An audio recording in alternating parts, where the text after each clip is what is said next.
Hello everyone, welcome to the fourth episode of Charcha. आज हम आपके लिए लेकर आए हैं ऐसा टॉपिक जिसकी कि आज के यूथ को या फिर कहें हर एज ग्रुप के इंसान को बहुत ही ज़्यादा ज़रूरत है। नमस्कार। स्वागत है आप सभी का एक बार फिर चर्चा के फोर्थ एपिसोड में। और आज का जो हम एक टॉपिक लेकर आए हैं जो कि बेसिकली स्वास्थ्य के ऊपर होने वाला है। और स्वास्थ्य से हमारा मतलब है कि जो हमारी फिजिकल हेल्थ है, मेंटल हेल्थ है, जो ओवरऑल हेल्थ होती है हमारी, चाहे वो अंदरूनी है चाहे वो बाहरी है, तो उस बारे में हम चर्चा करने वाले हैं आज। तो जैसा कि आजकल देखा जा रहा है, एक सामान्य सी बात है कि जो हमारा यूथ है और जो 20 22 24 25 साल का यूथ है, उसमें एक चीज़ बहुत प्रचलित है कि वो डिप्रेस्ड है। वो डिप्रेशन में गया है, किसी न किसी वजह से वो डिप्रेशन में है। कई लोग तो इस लेवल पे, इस स्टेज पे डिप्रेशन में है कि वो गोलियां खाते हैं, उनका ट्रीटमेंट चलता है। तो इसके पीछे क्या क्या फैक्टर हैं, और ये इतना, क्योंकि पहले इतना नहीं होता था। जबकि 20 25 24 साल में किसी पर कोई ऐसा कोई बड़ी जिम्मेदारी नहीं होती है। हाँ, कुछ लोगों पे होती है जिन पे पूरे परिवार की बहुत जल्दी जिम्मेदारी आ जाती है, लेकिन सामान्यतः देखा जाता है कि इतनी बड़ी, चाहे वो फाइनेंशियल जिम्मेदारी है या सोशल जिम्मेदारी है, इतनी बड़ी कोई जिम्मेदारी नहीं होती है। तो क्या कारण है कि आजकल का युवा बहुत डिप्रेस्ड है? देखिए, सबसे पहले मेंटल हेल्थ पर दो फैक्टर्स हैं जो मेंटल हेल्थ को सबसे ज़्यादा इन्फ्लुएंस करते हैं। First one is external factors. आप कैसे माहौल में रहते हैं, आपकी कंडीशंस क्या हैं, whether they are financial conditions, physical conditions, और आप किसके साथ उठते बैठते हैं। So these things are external influence जो कि हमारे मेंटल हेल्थ को इन्फ्लुएंस करती है। The second is I would say internal health. Internal mental health, हमारी थिंकिंग क्या है, इन what way we think, what is our lifestyle, how we start our day, how we end our day. And one of the very major point in this is नींद। अगर आज लोगों में depression बढ़ रहा है या फिर कोई भी मेंटल हेल्थ है वो काफ़ी ज़्यादा बूस्ट कर रही है मेंटल हेल्थ प्रॉब्लम्स, तो इसका सबसे बड़ा कारण है नींद की कमी। क्योंकि आज हमारे पास मोबाइल फ़ोन है, we have a interface to outer world. हम यहाँ बैठे बैठे दुबई हो, चाहे कोई दुनिया का और कोना हो, वहाँ की सभी चीज़ें हम एक्सेस कर सकते हैं। Most of the things we can see all the landscapes. तो हम सोना ही भूल गए हैं। आज एवरेज स्लीप इंटरवल घट के हो गया है 4 to 5 hours, and that is a very ridiculous sleep interval. जी, बिल्कुल। आपने बिल्कुल सही बात कही। अब यहाँ पे मेरे 2 3 पॉइंट हैं कि जो ये डिप्रेशन है या डिप्रेस टर्म है हमारे यूथ में, तो इसमें जो ये हमारी स्क्रीन है, चाहे वो लैपटॉप है, मोबाइल्स है या टीवीज़ है, इनका कितना बड़ा रोल है। और दूसरी बात यह है कि इस डिप्रेस को लेके कई युवा नशे की तरफ जाते हैं, कि वो सिगरेट पीना शुरू करते हैं, अल्कोहल लेना शुरू करते हैं। और इसमें मुझे लगता है कि थोड़ा एक बड़ा रोल हमारे सोशल मीडिया इन्फ्लुएंसर का भी है, कि उन्होंने बीच में डोपामाइन डाल दिया, कोर्टिसोल डाल दिया, ऐसे हार्मोन्स वार्मोन्स को लेके बहुत युवाओं में ये चीज़ रहती है कि मैं इसलिए सिगरेट पी रहा हूँ, इसलिए दारू पी रहा हूँ, या जो भी रहता है। तो इस बारे में क्या विचार है आपके? सबसे पहले, जैसा आपने कहा, इलेक्ट्रॉनिक मीडिया को लेकर मैं कहूँगा, निश्चित तौर पे इलेक्ट्रॉनिक मीडिया ने हमारे दिनचर्या, हमारी जो रोज़मर्रा की दिनचर्या है उसको बहुत हद तक अफेक्ट करा है। अगर मैं बात करूं, पहले 7 8 बजे के बाद, अंधेरा होने के बाद लोग सो जाया करते थे, सुबह जल्दी उठते थे। जल्दी उठने से आपके आंखों में लाइट का एक्सपोजर जल्दी होगा। विद सन अगर आप उठ रहे हैं तो जल्दी आपके आंखों में फोटोन्स पड़ेंगे, और वो फोटॉन्स आपके कुछ इंटरनल केमिकल्स को इंड्यूस करते हैं, जिससे कि आपके बॉडी के हार्मोनल बैलेंस बनते हैं। And hormones are one of the major factors for a good mental health. Now secondly, जैसा आपने कहा नशे की अगर मैं बात करूँ, लाइक यस, सिगरेट पीने से आपका डोपामिन हाइक होता है, आपको डोपामिन बूस्ट मिलता है, बट ये एक सस्टेन्ड बूस्ट नहीं है। डोपामिन का जो बूस्ट आपको फ्रॉम डूइंग रिक्रिएशनल ड्रग्स मिलता है, it is not a sustained boost. ये आपका डोपामिन हाइक करता है, और जितनी जल्दी ये हाइक करता है वो उतनी ही जल्दी आपका डोपामिन गिराता भी है। बट ये एक और चीज़ करता है, जो आपका बेस लाइन डोपामिन है, जो डोपामिन लेवल आपका थ्रू आउट द डे है, ये उस बेस लाइन को गिरा देता है, जिस वजह से आप टायर्ड और सैड फील करने लगते हैं। तो ना केवल ये एक आपको अनहेल्दी हाइक दे रहा है, बल्कि में ये आपको बेस लाइन ऑफ डोपामिन को भी गिरा रहा है। जबकि यहाँ पर अदर एक्टिविटीज़ हैं, अगर आप अपना डोपामिन बूस्ट करना चाहते हैं।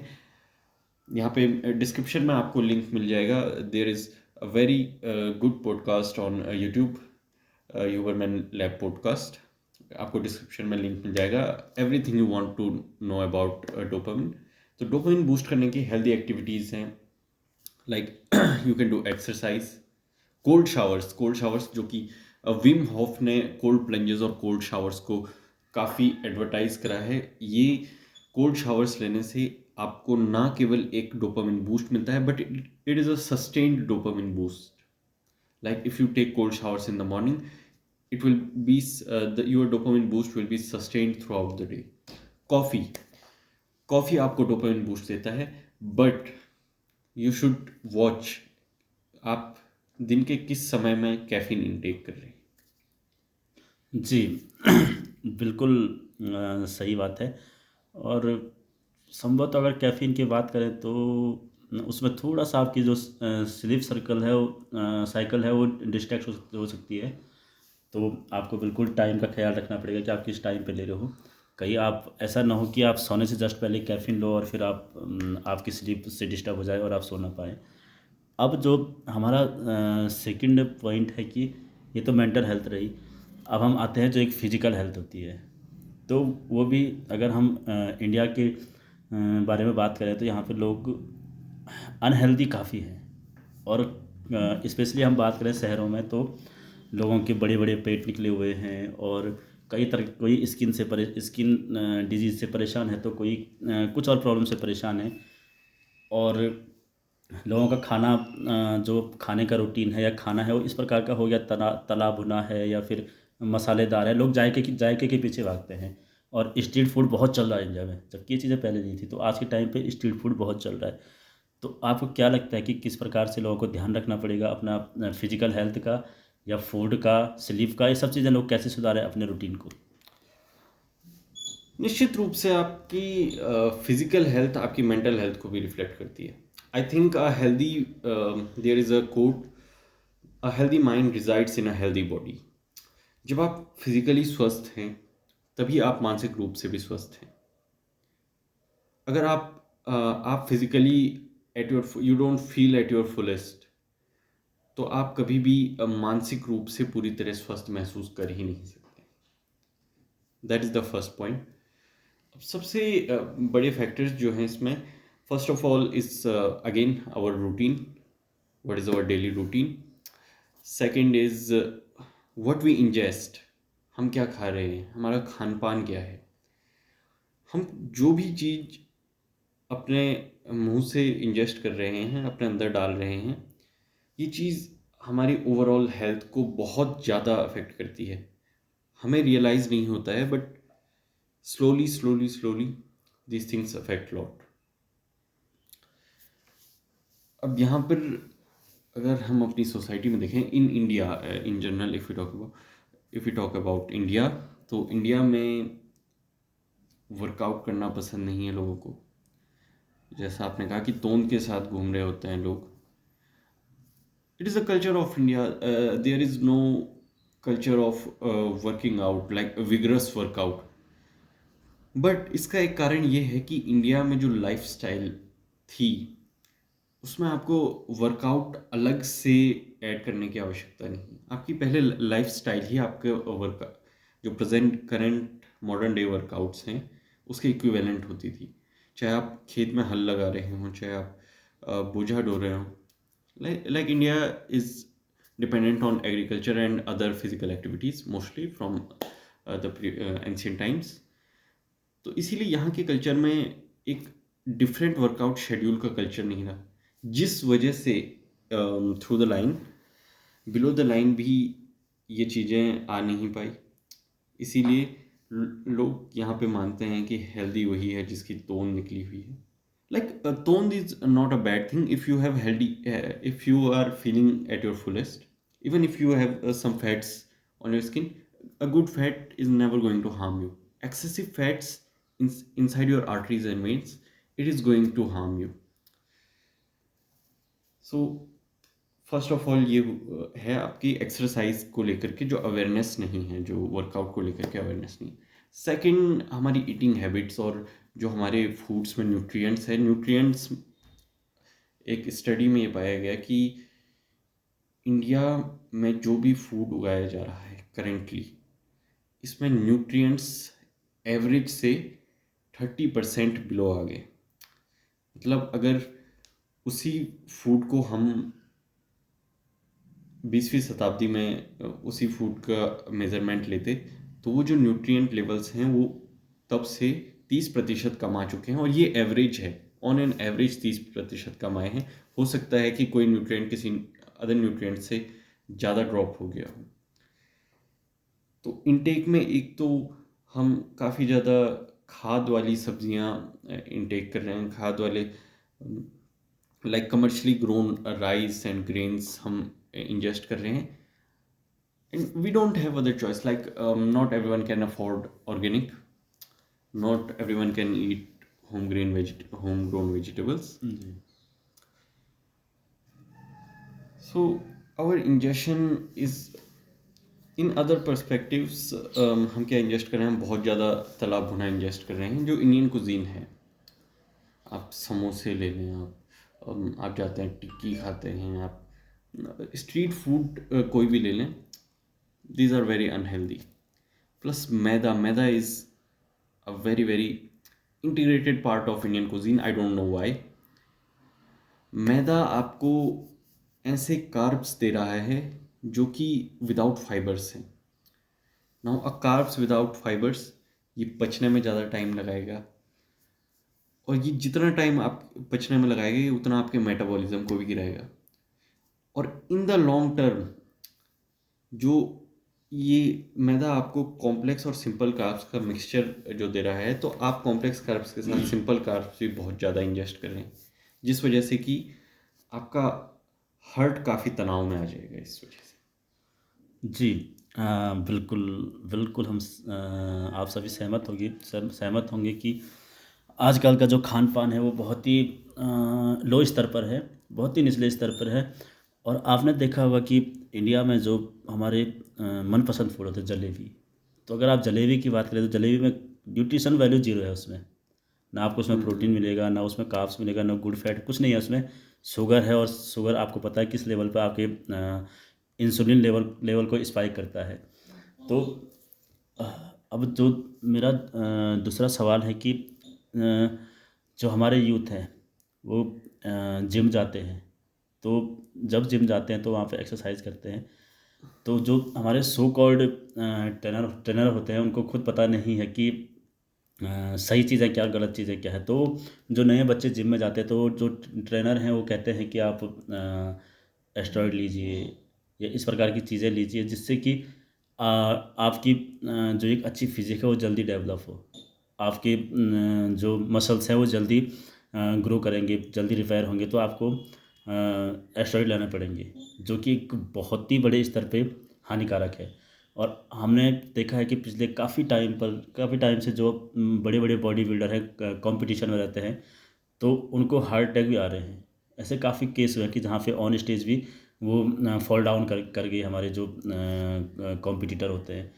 तो इस बारे में आपको क्या लगता है कि इस चीज़ को कैसे अवेयर किया जाए या लोगों में कैसे अवेयरनेस बढ़ाई जाए कि क्या सही और क्या गलत है? यहाँ पे आपने स्टेरॉइड्स का जिक्र करा, तो एक स्टडी मुझे याद आ रही है जिसमें कि 3 ग्रुप ऑफ पीपल्स रखे गए थे. फर्स्ट ग्रुप जिन्हें कि एस्टेरॉइड नहीं दिया गया था, 4 ग्रुप ऑफ पीपल रखे गए थे. फर्स्ट ग्रुप जिन्हें एस्टेरॉइड नहीं दिया गया था और जिन्होंने वर्कआउट भी नहीं करा गया ओवर स्पैन ऑफ 1 मंथ. ना उन्होंने एस्टेरॉइड लिए, ना उन्होंने वर्कआउट करे. सेकेंड ग्रुप ऑफ पीपल जिन्होंने एस्टेरॉइड नहीं लिए और केवल वर्कआउट करा. थर्ड ग्रुप ऑफ पीपल जिन्होंने केवल एस्टेरॉइड लिए बट कोई वर्कआउट नहीं करा. और फोर्थ ग्रुप ऑफ पीपल जिन्होंने वर्कआउट भी करा और एस्टेरॉइड्स भी लिए। Now surprisingly, I mean not so surprisingly, सबसे ज़्यादा बूस्ट इन मसल जिसमें था वो फोर्थ ग्रुप ऑफ पीपल में था, जिन्होंने एस्टेरॉइड्स भी लिए और वर्कआउट भी साथ में करा। But in the second place जो सबसे ज़्यादा मसल में बूस्ट था वो लोग थे जो बिना वर्कआउट के जिन्होंने एस्टेरॉइड इनटेक करे थे। तो निश्चित रूप से एस्टेरॉइड्स आपकी मसल्स बढ़ाएंगे, there is no doubt, they will boost your free testosterone, they will make muscles out of nowhere. But उन मसल्स के साथ में आपका हार्ट नहीं ग्रो हो रहा है। The thing is that your heart can not take the responsibility of so much muscles if you don't have a strong base. Steroid is a legal substance in sports like bodybuilding.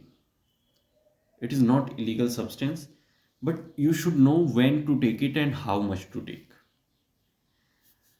और without this knowledge अगर आप starting ही steroid से कर रहे हैं then you are on the path of doom. Like आपको एक स्ट्रॉन्ग बेस होना आवश्यक है। You should have the muscles who can capacitate that steroid.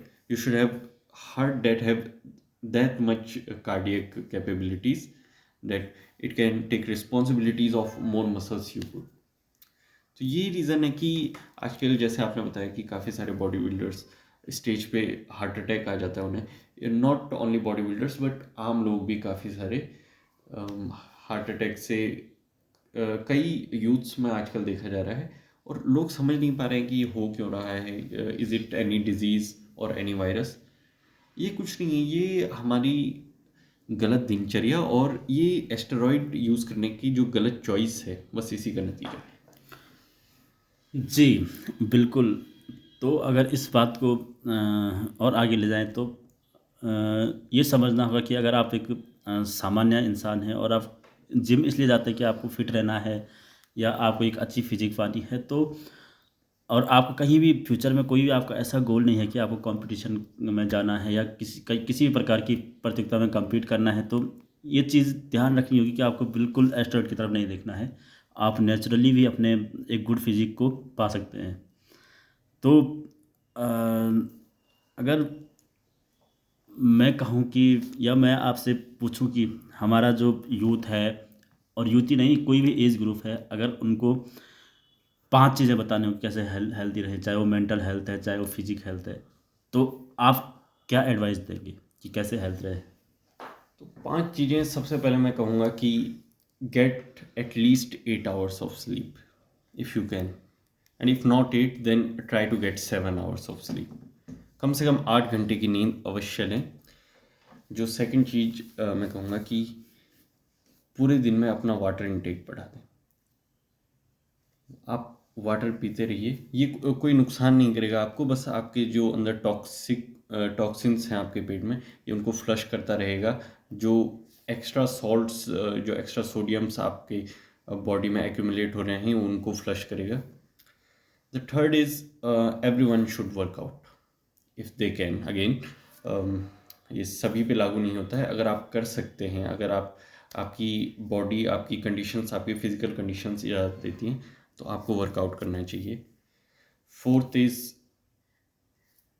Make a routine, a discipline routine. Everybody should be disciplined. There is no alternative to discipline. Because आप हमेशा motivated नहीं रहेंगे। Like there are mornings जब हर व्यक्ति किसी ना किसी सुबह उठ के सोचता है कि आज मैं उठना नहीं चाहता हूँ। वहाँ पर आपका डिसिप्लिन आपको उठाएगा। And fifth and very important tip is everybody should meditate at least half an hour a day.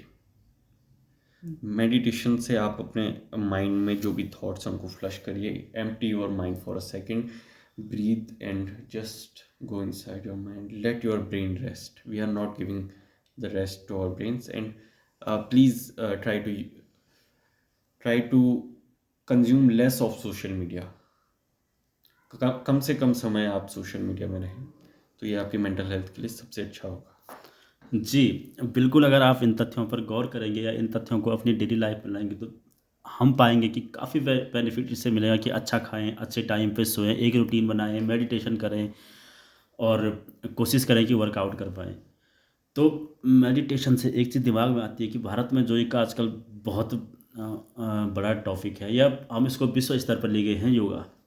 और सभी जानते हैं कि योगा के बहुत सारे फ़ायदे हैं। हमारे जो पुराने टाइम में हमारे ऋषि मुनि थे, तो वो योगा करते थे और बहुत से ऐसे जो उन्होंने बताए हैं चीज़ें कि बड़ी बड़ी बीमारियां योगा से ठीक हो सकती हैं। तो आपको क्या लगता है कि योगा करना चाहिए तो कब करना चाहिए, और योगा के फ़ायदे क्या क्या हो सकते हैं?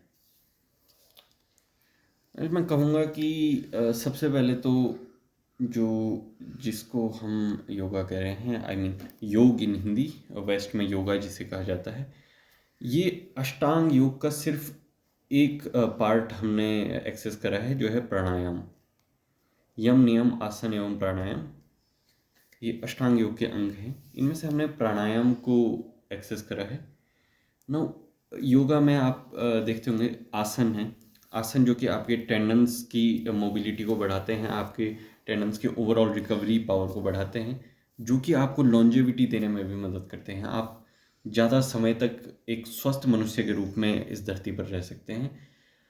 और फिर योगा में जो होती हैं ब्रीदिंग एक्सरसाइजेस, कपालभाति हो, अनुलोम विलोम हो, these all are breathing exercises.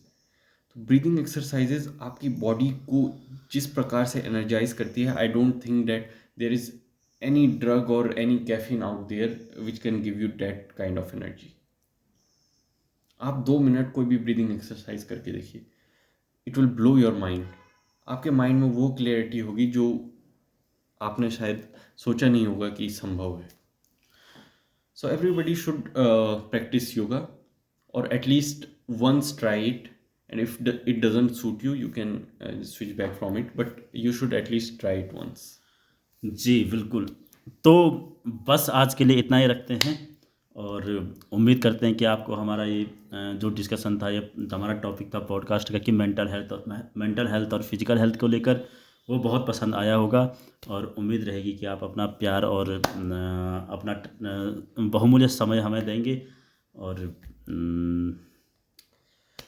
तो इसी के साथ आप सभी का बहुत बहुत धन्यवाद। आपने हमें सुना, और आशा करते हैं कि आप इन सभी चीज़ों को अपने जीवन में उतारेंगे और एक बेहतर इंसान बनने की ओर अपनी इस जर्नी को तैयार रखेंगे। और अगर आपको कहीं भी मदद चाहिए तो चर्चा आपके साथ हमेशा नई नई टॉपिक्स लेकर आता रहेगा। जल्दी मिलेंगे एक नए टॉपिक के साथ। तब तक के लिए बाय बाय। जय हिंद।